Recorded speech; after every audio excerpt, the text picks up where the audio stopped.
સરદાર ગુર્જરી ડિજિટલમાં મહત્વના સમાચારો પર એક નજર. અમૂલ ડેરીના ચેરમેન અને વાઇસ ચેરમેનની 15મી ડિસેમ્બરે ચૂંટણી. બપોરે 12 કલાકે અમૂલના બોર્ડરૂમમાં યોજાશે ચૂંટણી. બોરસદના સૂર્ય મંદિર નજીક 4 મહિનાથી બંધ ગરનાળું ફરી શરૂ કરવા કોંગ્રેસ દ્વારા આવેદનપત્ર.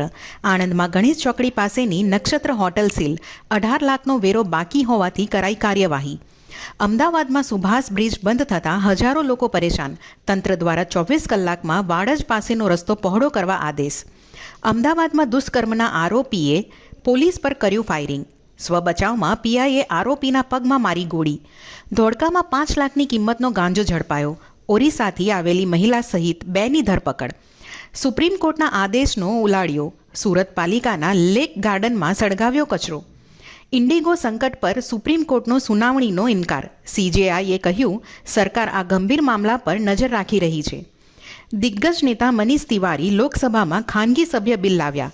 વ્હીપની પકડમાંથી મુક્ત થઈ કાયદા પર સ્વતંત્ર મતદાનની માંગણી.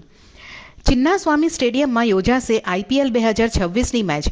બીસીસીઆઈ પહેલા કર્ણાટક સરકારે કરી મોટી જાહેરાત. આરસીબીની વિજય પરેડ દરમિયાન થયેલી નાસભાગ બાદ પહેલીવાર મેચ યોજાશે.